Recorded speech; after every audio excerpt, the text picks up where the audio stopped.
Okay, good evening, everyone. Thank you, the organizers, for having me here. The topic of the panel discussion is going to be how do we really manage cases of stage 3 NSCLC in 2022. I would like to call my esteemed panelists, Dr. Anant Mohan. Is he there? Yeah, good evening. Hello, here. Good evening. Dr. Nagendra. Hello, good evening, sir. I'm there. Hi, good evening. Dr. Deepak is there. Good evening, I'm here. Good evening. Yeah, Dr. Kanika, I can see, good evening. And Dr. Darlong is there, good evening. So we have a gamut of panelists starting from Dr. Anant Mohan from Delhi, who is a pulmonologist. Dr. Darlong is a surgical oncologist, a lung thoracic oncologist, and Dr. Kanika is a radiation oncologist, and Dr. Nagendra and Dr. Deepak are medical oncologists. So without any further delay, just a minute. Are my slides visible? Yeah, they're visible. Okay, right. So without any further delay, we start. And the first thing that I would like to ask my panelists is that what is the role of upfront surgery in stage 3? Dr. Darlong, this question is for you, and it is very likely that the patient who is a case of a lung cancer would come to you first. And what do you in your practice really deem patients of stage 3 as fit for upfront surgery? It's basically the N0, N1 group, and based on the size. So N2 groups are a different group. So it's basically based on the size and the N1 status. That So will go for upfront surgery. Okay, so if it is T3N1, would you like to operate the patient upfront? Yes. Okay, and if it is a T4N1, even then? T4N1, it really depends. I mean, it's because of the size, and if it's resectable, I think we should attempt at surgical resection if you can go for an R0 resection, unless you've got some issues like you're not going to have an R0 resection. I mean, in that case, with N1 disease, I might definitely go and try and reduce the size, try and see that. Okay, right. So T4N1 is a little borderline for you. Okay, I come to Dr. Anant Mohan. Dr. Anant Mohan, in your practice, if you have a patient who's a T4N1, whom would you like to really refer this patient to, a surgical oncologist or a medical or a radiation oncologist? Well, of course, surgical options are always the best. So in this particular scenario, which you are saying T4N1, definitely first a surgical opinion is required. And if the patient is resectable and if he's fit and the lesion is also resectable, then the surgery should be the first choice. If for any reason, either because of the size or the location or any reason the tumor is not resectable or the patient is not fit to undergo a surgery, then we have to look at other non-surgical options. Okay, right. So I think your first go-to choice is a surgical oncologist, and that brings a smile on the face of Dr. Darlong also, which is good. But in your practice, what percentage of patients do you think are resectable? First Dr. Anant and then Dr. Darlong. Yeah, that is the sad part, that the percentage of patients who are resectable is quite low. In fact, I would say not more than 10 to 15% would be those who can be kind of referred to a surgeon, and out of that also some of them probably are filtered off because of various reasons. So I would say not more than 10 to 15% upfront we would say are actually fit to go to a maybe 20% at the most, but not beyond that. Okay, so 10 to 15%, a very humble figure. Dr. Darlong, Yeah. So does that smile still remain, or it really disappears a bit by 10 to 15%? No, Do you think that this is the right percentage in your practice? It's somewhere around that. And once they come to the surgeon, when you have a look at the CT, I mean, it does change a bit. So I think maybe about 20%, because there can be some borderline thing which is seen on the CT and reported. And you discuss with the radiologist, you do a contrast CT, then you find out, oh, they got some plain. It's just that some patchy lesions, it's just averting and not really infiltrating. So I think it may be around 20%. So when a surgeon sees the additional 5%, I think makes some difference. Okay. Yes, right. I agree. If the surgeon sees additional 5% is justified, right? I agree. So what are the factors exactly which in your practice you think precludes surgery upfront in these cases? Dr. Darlong. We definitely want to go for a conservative lung surgery. We don't want to really jump into a pneumonectomy. Main thing is that. So lung preservation is the main thing. So most of them are basically encasing your pulmonary artery and or they involve the main bronchus. So they are basically more towards the pneumonectomy side. So we tend to definitely, take off this group of patients, and the rest could be basically because of other comorbidities, despite resectability. So it's mainly the location of the lesion which precludes what you call a lobectomy. Okay, so you said that one point is that you want to really segregate patients into whether you can do a pneumonectomy or a lobectomy, and you prefer a lobectomy over pneumonectomy, which is understood. Apart from that, what are the other causes? So do you think that there is a prejudice against surgery in thoracic oncology? Do you think that? I think yes, it depends. So stage 3, this should be managed by a multidisciplinary team. If I alone as a surgeon sees, I'll be more biased towards surgery. So it has to be seen by both the medical oncologists, radiation oncologists. So the optimal therapy, that's a lobectomy, which should be the minimum and maybe the maximal also. Except that, we should not say that pneumonectomy is an absolute contraindication. There are a select group of patients who can undergo a pneumonectomy, but we need to sit down and discuss. That's what. So what I'm asking is that what all other factors do you consider? So you said comorbids is one, apart from the feasibility of pneumonectomy and lobectomy. Number 2, we can probably take as comorbidities. What are the other points? Generally, do these patients have a good performance status to really undergo a surgery upfront, even if it is no comorbidity? Yeah, most of them being smokers and above 60 plus, they do have some comorbidity. So this needs to be really looked into. So a poor pulmonary reserve also is another thing. Definitely. Okay, yeah. Right. And something. No. So the medical oncologist is going to come. Just a second. So coming back to our pulmonologist, Dr. Anant Mohan. So do you think that if you have a patient and he's a case of a stage 3 lung cancer, and you give them the option that there is going to be one option of surgery and then there is going to be another option of a definitive chemo radiation, what do patients in our country, do they really tilt in favor of surgery as far as thoracic oncology is concerned? Well, most of them say that do whatever you feel best for us. That is the routine answer mostly that we get, that they leave it to us. That in the case that whatever best we feel for the patient should be done. So in this situation, like I already said, if operable, surgery should be done upfront.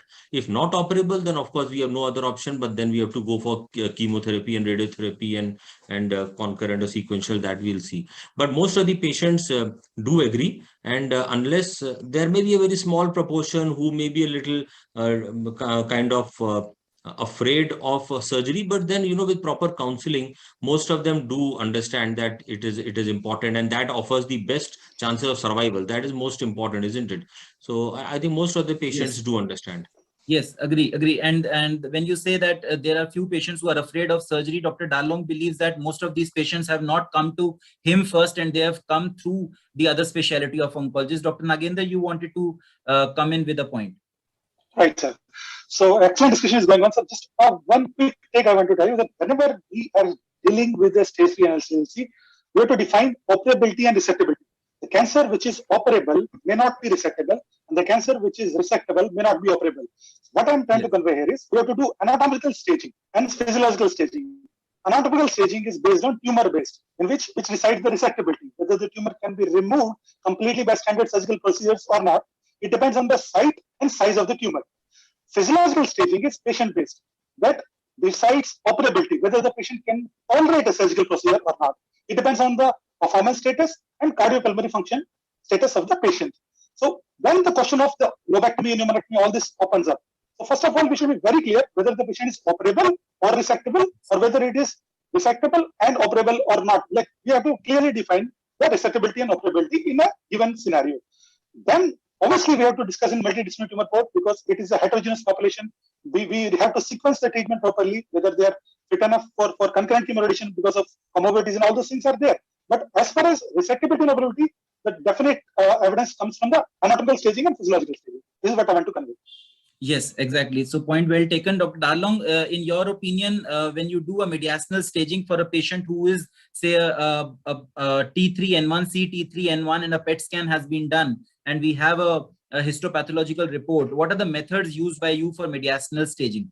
Yeah, in our centers, we have a very good intervention pulmonologist, Dr. Rajiv Goyal and his team. So we always prefer EBUS first. Okay, so EBUS first, and if you see that it is a N2 station disease that has been found out, so do these patients really are taken up for upfront surgery? No. No, if we know it's N2, they go for a neoadjuvant. Okay, all N2 patients will go for neoadjuvant? Yes, this is what we follow. Okay, so suppose this patient is not N2 but is N1 and is taken up for surgery. So what is the role of mediastinoscopy in such cases which have already undergone a EBUS and a TBNA and have been labeled as a CT3N1? See, I mean, the EBUS report has to be really interpreted very well. If a good EBUS staging has been done, they have seen all the stations and the lymph nodes which they have biopsied, FNAB, are saying they're showing lymphoid tissues and not hemorrhagic. Yes. So we go by the EBUS report because this is, I mean, there is no definitely additional doing a mediastinoscopy adding to the morbidity. If we suspect it's not really staged well, like hemorrhagic things are there, and it's not really representative, then I would go for a mediastinoscopy. This will be basically for the left side. If I go for left-sided tumor, I would like to go for mediastinoscopy because it gives me entry disease, which is definitely not in the surgical preview. If it was something on the right side, I would basically go for a thoracoscopy, which will save me my time as well as get me a good tissue also. Yeah, right. And are there any specific stations that you would like to address more with mediastinoscopy compared to a EBUS? The standard N2 stations and N3 stations with EBUS, that's what you want to know. And the same would be with mediastinoscopy. For the left, it will be basically giving us an idea about N2 and N3. For the right side, a mediastinoscopy is not going to give me any benefit because I can't go towards the N3 sites. So a thoracoscopy would give me the same benefit and save time. Yes, so the very important message is that if we have a good EBUS at hand, the mediastinoscopy does not add too much value to the mediastinal staging. And now this has been very clearly proven in the last 3 to 4 years with the evidence coming in. So yeah, just to add one point in that, if they come positive, mostly they are microscopic N2, basically. Sorry, I didn't get your point. Yeah, when they come positive, despite EBUS, good EBUS, they tend to be more towards the microscopic N2. That's less than 2 millimeter N2. Foci. Yes. Yeah, what is the subset of patients that you can do without mediastinal staging? Is there any subset where no mediastinal staging is required?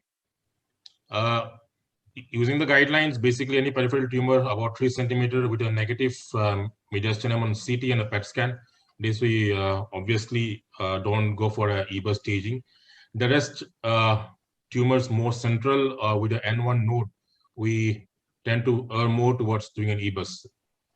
Or if you have any discrete nodes you see on the CT with no activity, more central or even towards the periphery also. If we have nodes on a CT scan, despite being a negative PET, we tend to go more towards EBUS, and especially with the adenocarcinoma morphology.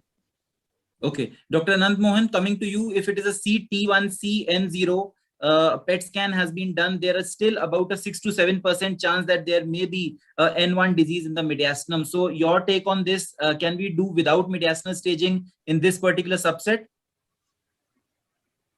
Well, see, ideal situation is that we should sample, of course, and because we do it, so we would obviously prefer that it be sampled. But then again, yes, like you're right, some of less than 6-7% or so cases may still be positive. Even PET negative nodes may still be positive. But then, again, there is the role of the multidisciplinary kind of a team meeting where we can discuss with the surgeon, and if the surgeon feels that he can do the mediastinal lymph node dissection easily at the same sitting as the actual surgery, then maybe we can do away with it, but ideally EBUS in these days is available everywhere, and it is a relatively very, very safe kind of a thing. So there is no reason not to do it, unless of course the patient refuses, or again the patient is having some problem, or if there are other contraindications. Yeah, so the basic point for not doing a peripheral T1C up to a T1C is that the N2 nodes we end up getting just in about 1 to 2% cases. Even if we are getting N1 in about 6 to 7% cases, even then these patients are really operable and they were being contemplated for surgery. Okay, so Dr. Darlong, what do you think is an adequate lymph node dissection? Do you think that adequate lymph node dissection adds to survival? This is an area of controversy because we always talk about the cost that trial, which was basically for early lung cancers, which were clinically what you call N0, and those who had gone on to have lymph node dissection were basically after negative frozen. Despite a negative frozen, they were randomized to 2 groups. So yes, in very early lung cancers, T1 lesions, so they don't add, but for higher lesions like T2, T3, so the higher size of the T size, it does add. That's been seen from the Chinese group study. The German group also did fine because they had more of patients in the N2 group, but the Japanese and that American study, which was more of N0, did not find benefits. But we do routinely do a mediastinal lymph node dissection because even the ISLC criteria of a complete resection mandates that a lymph node dissection is done, because we are adequately staging it.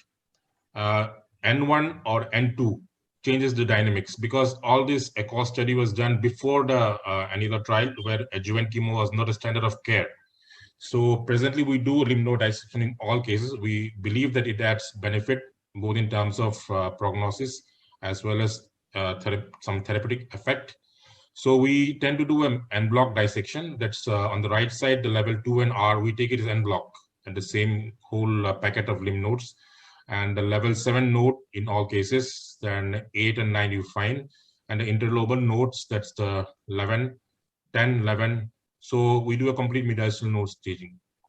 Yes, any number of lymph nodes that you really look at to dissect? They say ideally around 10 to at least 10 to 14 nodes should be examined by the pathologist, should be sampled at least.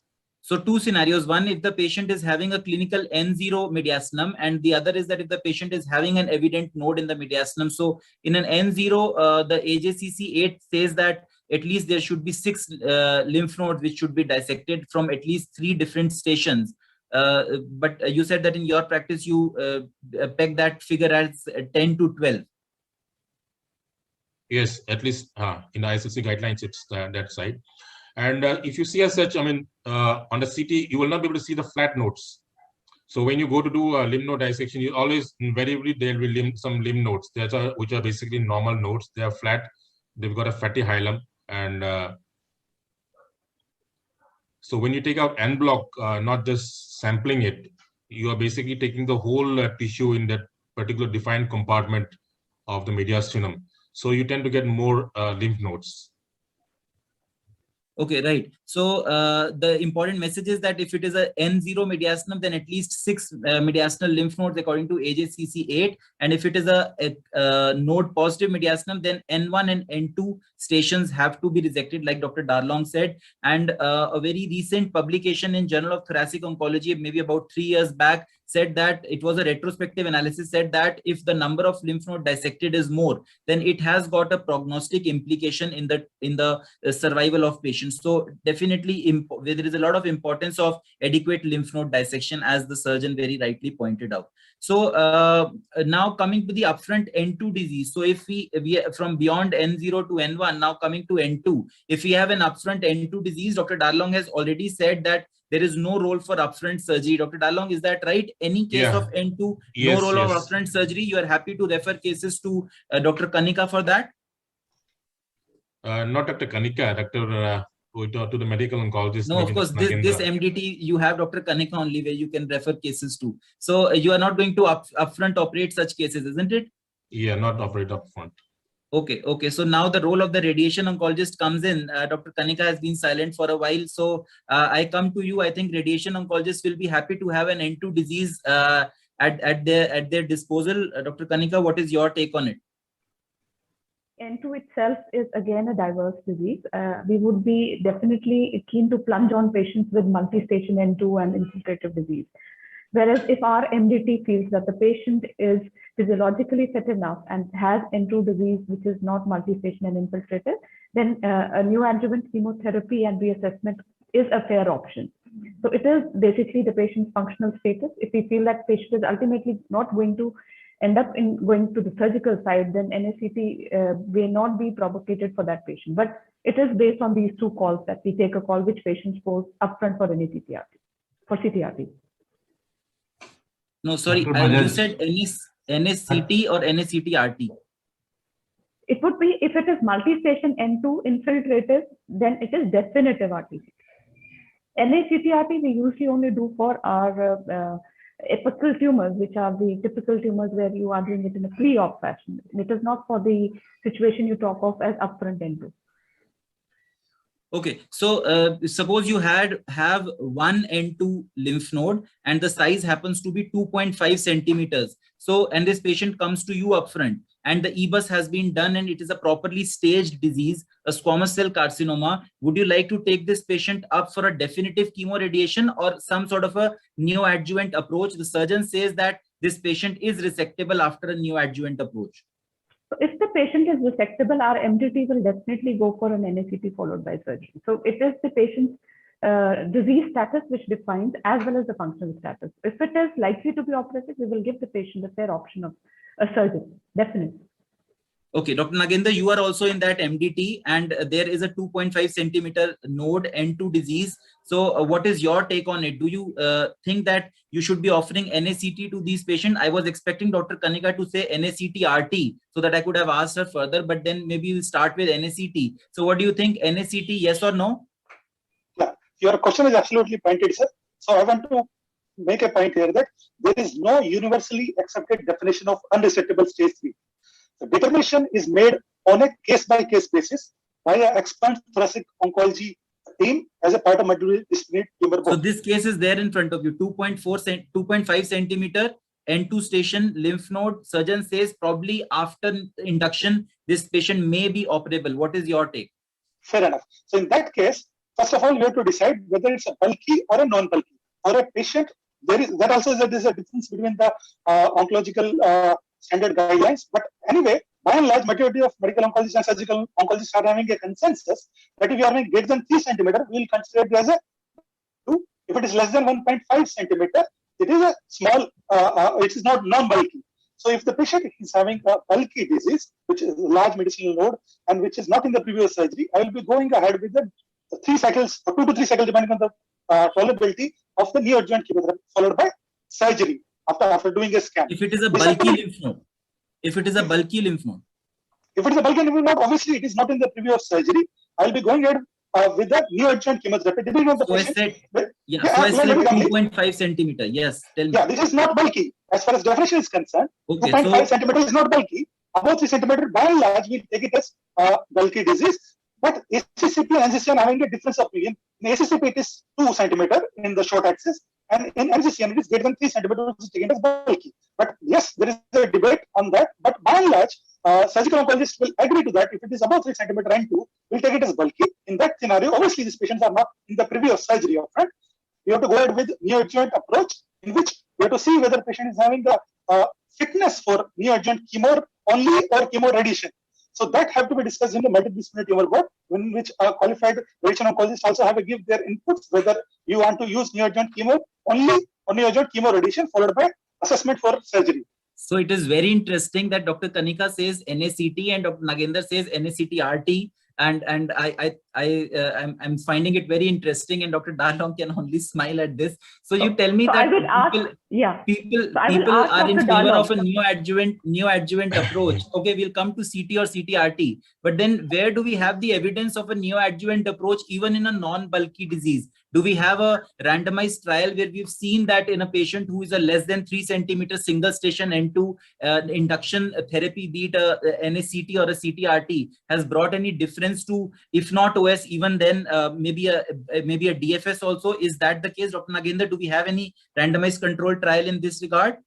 Dr. Bajaj, sorry to interrupt. Please conclude as time is up. Yeah, 5 minutes. Yes, please, Dr. Nagendra. Yeah, you have shown correctly, sir. This the slide which is speaking itself that surgery after induction chemotherapy was no beneficial than RT after induction chemotherapy. So importantly, importantly, the message is that neoadjuvant approach, even if it is a non-bulky lymph node, is not something which is backed by a phase 3 randomized control trial, or for that matter a phase 2 trial also. This is something that we have from the retrospective series. And like I was trying to ask Dr. Kanika also about NSCT-RT. Dr. Kanika, do you think NSCT-RT, any patients where you would like to give NSCT-RT over NSCT? So as I told you, the apical tumors, they are the ones which are eligible. No. So we are keeping apical tumors out of the discussion. I agree. So the aim here is we don't want to add triple modality. As I would want to ask Dr. Darlong, would he be comfortable operating after NACT-RT versus NACT? Because the challenge comes when you do NACT-RT, many a times then surgeons are not keen to operate. So if you are having surgery in your pipeline, it is important that your surgeon also agrees that he would select this patient for surgery after RT. Because surgeon is saying I want best downstaging. Right. Thank you very much, Kanika. I would agree with that, because see, it's not just about the dissection, which gets difficult. The post-RT radiation pneumonitis affects also the other part of the lung, and they can really cause problems in the post-op recovery period in terms of lung complications, not just the resection in the post other part of the lung. The story about lung and esophageal pre-op CT-RT is very different, because the dosage of drugs which is given for esophagus is different. So it is actually a very difficult situation. So that is why a surgeon has to be in loop if you are considering NACT-RT. That is why I think triple modality in lung is not a desirable situation in either end. So in your practice, you are not choosing any patients for NACT-RT in lung. Is that the message that we can get? We have sent patients for consideration of salvage surgery with residual disease, but in our practice, hardly 1 or 2 patients in a year would go for those surgeries, and it is not a huge number, which actually translates to go for surgery. Pancreas tumor is one entity in which trimodality is the standard of care. He has excluded Pancreas. Dr. Rajat's a great discussion. Dr. Rajat's a great discussion, but you need to conclude, sir. Yeah, sure. So what is the role of neoadjuvant immunotherapy, Dr. Nagendra? Neoadjuvant immunotherapy, Checkmate 816, the SELEM trial, the NADI trial, is it ready for prime time? As of now, sir, it is not standard of care. As of now, we are yet to it. It has not yet come to the pen of doctors. Obviously, the data is not mature enough. As of now, we are moving towards neoadjuvant immunotherapy, but as of now, we are not having any hands-on experience of neoadjuvant immunotherapy. But do you think that the data is promising? Yes, it is appealing, and maybe possible in next couple of years, we will be using immunotherapy in neoadjuvant setting. But as of now, we are not confident enough. With brilliant PCR rates and major pathological response with increased resectability, I think that this data is going to come in now in the standard of care also in times to come. Dr. Kanika, adjuvant radiation, what are the indications of adjuvant radiation? So the current day indications are very clear. Any R1, R2 disease margin positive. Some data we are also giving for multi-station N2. Although no OS benefit, these are the 2 indications which stand as of now in today's date. So a single station N2, you would not like to radiate?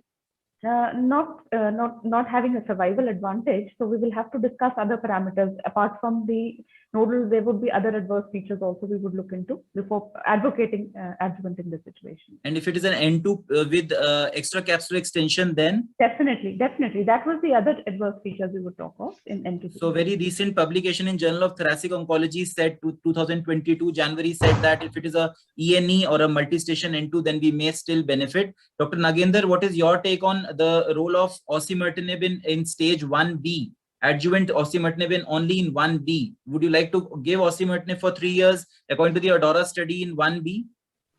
Only DFS advantage is there. There are so many limitations and pitfalls which everyone is debating, because there is no overall survival benefit of osimertinib as of now. Maybe possible that in next coming years we will get to that. But yes, DFS advantage is there. So only, and it's a costly drug. Obviously, the financial implication also is there. Initially, you can start, but over a period of time, it is not financially sustainable. But yes, it is a upcoming state. It's already a published data. So, but only DFS advantage, no overall survival. Yeah, so 1B, the trial showed that the Kaplan-Meier curves are crossing over. So that is why 1B probably is a matter of contention still. Would you still like to give adjuvant chemotherapy in the EGFR mutant patients? Adjuvant chemotherapy, or would you like to straight away start with osimertinib? Do you think osimertinib should be given after chemotherapy, or you can straight away start with osimertinib? What about the CTONG and the adjuvant trials with Jefnib? Yeah. Correct. So, majority times in my clinical practice, majority of patients are not affordable in spite of telling the data in the way it is. But in that case, we have to go for adjuvant chemotherapy. Also, the quantum of benefit also, we have to tell that this is the percent, like if you're in stage 1B, the 3% benefit of adjuvant chemotherapy, with stage 2, it is so 1 to 15, 13%. So that's the way it is. Majority times, majority patients are not affordable in our practice for osimertinib and adjuvant setting. Okay, and if you're doing a chemoradiation, definitive chemoradiation, and after that you're contemplating durvalumab, do you try to test your patients for either PDL1 or maybe one of the oncogenic driver mutations, say EGFR, before starting them on durvalumab, or all patients of a stage 3 NSCLC, if they've not progressed post CTRT, will be given durvalumab according to you? All patients of concurrent chemoradiation who have not progressed after concurrent chemoradiation, irrespective of PD-11 status, irrespective of EGFR, that was the Pacific trial in which approval is there, and we know the overall survival benefit also is published. But yes, the percentage of EGFR positive patients in Pacific trial was only 6%. So I will be thinking twice in those patients who are EGFR positive, whether to give immunotherapy post chemoradiation who have not progressed. Those patients who can afford it, yes, I will be using it for 1 year. We will have at the dose of 10 mg per kg body weight 2 weekly. Okay, so actually the important message through this was that although I agree that PDL1 positivity was not a deterrent, or even the negativity was not a deterrent, and they had classified according to the subgroup analysis into less than 25% or more than 25%. But ad hoc analysis showed that if it is a PDL1 less than 1%, then there was no benefit. And in patients who were EGFR mutant, only 6 to 7% of the patients, there was no benefit. And there is a LAURA study which is ongoing for these patients post CTRT. So we have to really see whether the addition of osimertinib brings a difference more than what durvalumab does in these patients, right? So I think we come to the end of this discussion. I took a little more time than what I was supposed to. Dr. Venkat is a little crossed, but then it was very interesting to see the panelists in unison, and the radiation oncologist talking about NACT and the medical oncologist talking about NACT-RT, which was good to see. But then it was a win-win situation for the surgical oncologist, which is not very classically a case in a stage 3 NSCLC discussion. So I thank everybody for their active participation, and thank you organizers for having me here. Back to you. Thank you, Dr. Bajaj. So the conclusion is that whoever files the case, ultimately Dr. Darlang wins. Thank you so much. That's what. So let's shift the gaze and move on to the interesting and uphill task of discussing small cell lung cancer. To discuss this topic, we have our beloved teacher, Colonel P. Suresh Babu sir.